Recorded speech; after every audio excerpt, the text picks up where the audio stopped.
Bonjour à tous, on se retrouve pour une nouvelle vidéo sur les dragons. Alors, petit rappel comme à chaque début de vidéo, petite intro, je ne détiens pas la vérité absolue, vous prenez dans votre cœur ce qui vous parle, vous laissez le reste sur le côté de la route. J'ai toujours mes notes avec moi, je ne retiens pas tout de tête, ça ferait beaucoup trop d'informations. Enfin, les informations justement présentes ici, des fois ça peut faire un peu méli-mélo, un peu pêle-mêle et c'est normal. Je me laisse guider parce que les dragons, en l'occurrence, puisqu'aujourd'hui on parle des dragons, décident de me montrer, de me dire, même si je pose des questions parfois pour avoir des réponses sur des sujets précis, il n'empêche que certaines fois, je n'ai pas voix au chapitre. Ce sont eux qui me disent, aujourd'hui on te montre ça, et c'est important que tu vois ça d'abord. Ok. Donc, qu'est-ce qu'on va voir sur les dragons aujourd'hui? Ce qu'on va voir, c'est quelles sont leurs missions de nos jours avec les autres êtres et avec nous, avec les autres types d'êtres qui existent avec nous. Qu'est-ce qu'ils font en fait concrètement ces dragons pour aider à l'heure actuelle? Quelles sont leurs missions? Puis on va aussi voir un petit peu une partie de l'histoire du temps où on s'entendait bien, où il y avait une belle collaboration. Vraiment, on va plonger dans l'histoire avec un grand H, on va faire un flashback vraiment très loin dans le temps pour voir un petit peu c'était quoi le type de relation avant qu'on entretenait. Donc déjà, pour commencer sur tout ce qui est collaboration de nos jours. Il y a de la collaboration entre les dragons et plein de types d'espèces. Avec les humains bien entendu, avec certains humains, il y a beaucoup d'êtres humains et peut-être que vous qui regardez la vidéo, c'est votre cas, avez un dragon. Donc il y a beaucoup d'êtres humains qui ont un dragon. Il y a aussi d'autres types d'êtres, comme je le disais, qui collaborent avec les dragons, par exemple des esprits de la nature, mais aussi des êtres ailleurs, dans l'univers. Des êtres de différentes planètes ou même des êtres, comment vous dire, qui ne viennent pas forcément de différentes planètes, mais qui œuvrent aussi pour l'humanité, mais sur d'autres plans, à une autre échelle. Donc tout ça, ça fait une organisation très bien rodée, très précise, et comme des rouages, ça s'enclenche à la perfection. Alors qu'est-ce qu'on peut avoir comme exemple de mission qu'un dragon peut faire? Alors, des dragons avec lesquels j'ai parlé, ce qu'ils ont accepté de me montrer, il y a eu une chose qui est ressortie, c'était un travail en lien avec les esprits de la nature et l'intra-terre. Alors, que je regarde un petit peu mes notes, qu'est-ce que c'était déjà exactement? Ah voilà, c'était des constructions pour la Terre. C'était des constructions sous forme de tours, des espèces de grandes tours, très longues, très minces, en bois et avec d'autres éléments éthériques qui la constituaient. Il n'y avait pas que du bois. Moi, l'apparence, je la voyais en bois, et il y a vraiment une partie où c'en est, mais on m'a fait comprendre, il n'y a pas que ça comme matériaux, il y a aussi d'autres matériaux, mais plus de type éthérique, donc tu les vois là, pas forcément. Donc, ces grandes tours vraiment immenses qui pointent comme ça vers le ciel et qui s'enfoncent très profondément dans le sol. J'ai vraiment senti que c'est pas juste enfoncé dans le sol à 5 bons mètres en dessous du sol, histoire que ça tienne. Ça s'enfonce jusqu'au centre de la Terre. Donc ça va jusque dans l'intra-terre. Où là, il y a un job aussi qui est fait par les intraterriens. Et les dragons qui m'ont montré ça à l'époque, là par contre ils n'ont pas précisé plus, ils m'ont dit nous par contre là on passe le relais à certains types d'esprits de la nature, c'est eux qui rentrent en communication avec ces intraterriens pour ces tours, nous non. Nous on reste sur la partie où elles sont visibles à la surface, on n'est pas dans la communication avec ces êtres de l'intra. Pour ces dragons là en tout cas, hein, ça ne veut pas dire que c'est une généralité pour tous les dragons. Hein. Alors, ces tours concrètement en fait à quoi elles servent? Bon, déjà il y en a énormément, apparemment, énormément, un petit peu partout. Et ensuite, on m'a montré qu'elles servent comme des catalyseurs d'énergie, pour harmoniser justement l'énergie autour, pour purifier, harmoniser, comme une sorte de nettoyage mais en douceur. Le mot nettoyage n'est même pas réellement entre guillemets approprié. Le mot le plus juste, c'était vraiment ça harmonise autour. Ça vient comme ça, il y a des impulses qui sont envoyés sûrement donc, depuis le centre de la Terre. Ça vient capter jusqu'à très très très très haut, donc il y a sûrement des choses qui viennent aussi par ces espèces de tours par là-haut. Et ça vient catalyser et ça harmonise. Il y a une espèce de rayonnement, ça harmonise et puis ça fait point relais, puisqu'il y en a plusieurs. Ensuite, qu'est-ce qu'ils m'ont dit d'autre? Justement, à propos des autres espèces en dehors des esprits de la nature, il y a aussi des missions parfois qu'ils ont où c'est juste pour un dragon en solo. Où ils m'ont fait comprendre, ça c'est une mission qu'on m'a donnée, qui est rien que pour moi. C'est ma mission à moi, c'est ma tâche à moi. Pour un temps donné, je dois faire telle chose. Ok, c'est vraiment pour lui. En dehors de ça, à un moment, ce qu'ils m'ont aussi dit, j'ai trouvé l'expression très jolie d'ailleurs, c'était on travaille avec les soigneurs. Donc j'ai dit, c'est-à-dire les soigneurs, si on développe, j'imagine que c'est pas que les thérapeutes êtres humains, il y a forcément autre chose.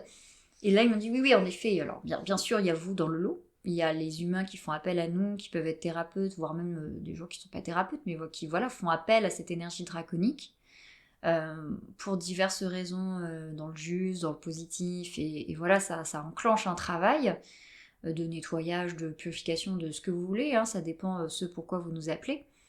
Mais oui, tu as raison, là on parle de soigneur au sens large du terme, c'est-à-dire soigneur aussi de la part d'autres êtres. On travaille avec aussi d'autres êtres dans les univers,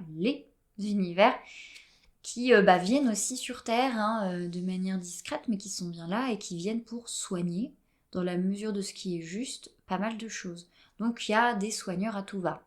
En veux-tu, en voilà. Soigneurs pour la nature, les eaux, les champs en particulier, les rivières, etc., etc. Il y a beaucoup, beaucoup de types de soigneurs. Et ils m'ont même dit, ce qui est un peu triste entre guillemets, c'est que certains d'entre eux parfois sont un peu peinés, voire un peu frustrés, mais bon, frustré n'est pas exactement le bon mot, le mot juge ce serait vraiment plus un peu c'est quand même embêtant, ça nous rend un peu triste, dans le sens où il y a certaines de leurs actions qui vont être limitées, tout simplement parce qu'on est sur Terre et qu'il y a le libre arbitre humain. Et qu'il y a certaines choses où malheureusement ils ne peuvent pas intervenir ou de façon seulement limitée, parce que si ils géraient tout le problème, qui a l'air d'être sur l'instant T un problème en apparence, en fait ils nous enlèveraient la possibilité d'expérimenter certaines choses, et surtout ils enlèveraient la possibilité d'enclencher d'autres choses qui doivent arriver derrière et qui elles pour le coup vont être positives. Donc malheureusement, entre guillemets pour le malheureusement, parfois ils sont un peu tristes, ils se sentent des fois limités dans le champ d'intervention parce que, libre arbitre humain, on ne peut pas toucher, parce que là si on touche, ça va empêcher le déclenchement d'une compréhension derrière, d'une autre expérience, de quelque chose. Donc on agit, oui, dans la mesure du possible. On m'a notamment montré, pour m'illustrer ce propos de comment on agit, d'agissement, par exemple, vous avez un barrage hydraulique. Et ce barrage hydraulique, bon évidemment, c'est barrage à l'eau, il contient l'eau. On m'a montré, voilà, il y a certains soigneurs qui font en sorte qu'en amont de ce barrage, il y ait quand même un minimum d'eau de préserver, pour pouvoir préserver qu'est-ce qu'il y a en faune et en flore à cet amont du barrage.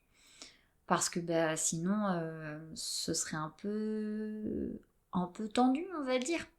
Pour rester soft, ce sera un peu tendu, quoi.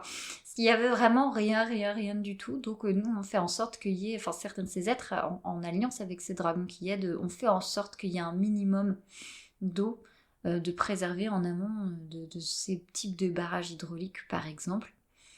Et tristement, par contre, ça arrive que, en suivant le cours comme ça de ces rivières, dépendant de ces barrages, etc., ça arrive qu'à certains endroits, on tombe sur des produits chimiques, des déversements, ou même des fois sans déversement, des restes de produits chimiques qu'on se retrouve à nettoyer. Et de toute façon, de manière générale, que ce soit nettoyage pour la pollution des eaux, la nature, les champs, enfin voilà, encore une fois, il y a pléthore de types de soigneurs avec pléthore et une infinité de catégories de choses où il y a besoin de soins. De manière générale, on m'a bien fait sentir, il y a du boulot. Hein. Il y a du boulot, hein, parce qu'on est là pour vraiment limiter la casse et nettoyer les dégâts là où il y a besoin pour que la Terre puisse complètement aller dans cette nouvelle énergie à 100%. Et il y a du boulot. Il y a vraiment du boulot.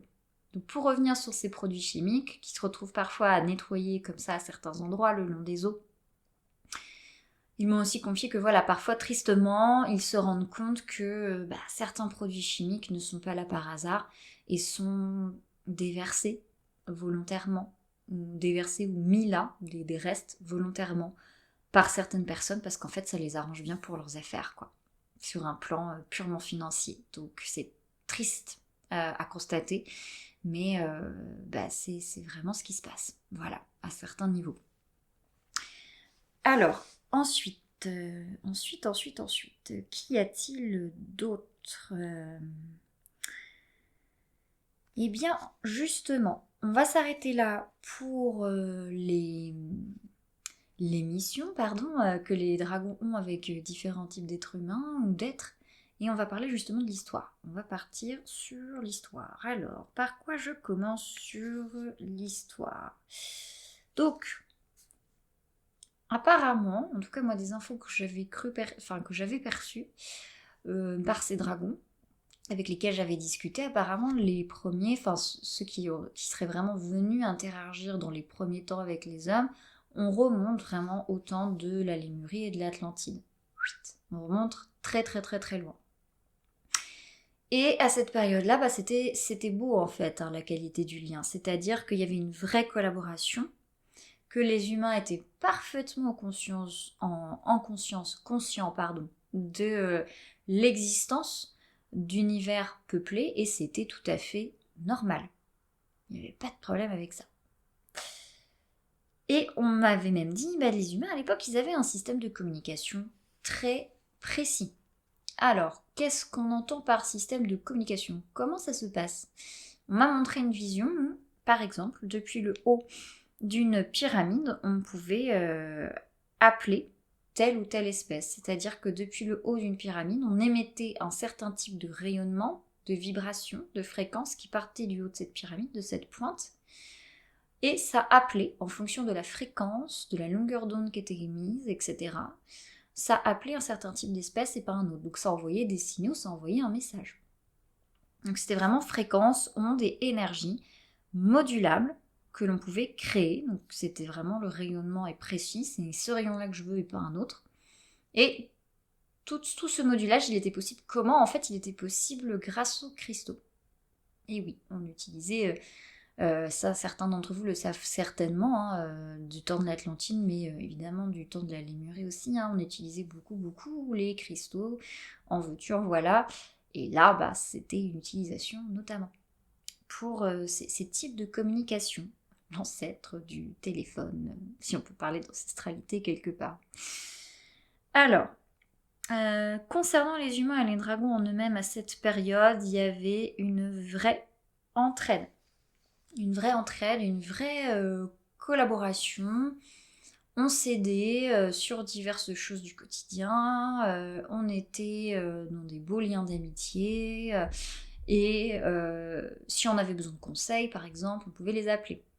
Tout simplement, parfois vous pouvez aussi appeler un dragon parce que vous avez besoin d'une forme de sagesse, de compréhension de quelque chose, et demander de son point de vue à un ami, ça peut être bien, tout simplement.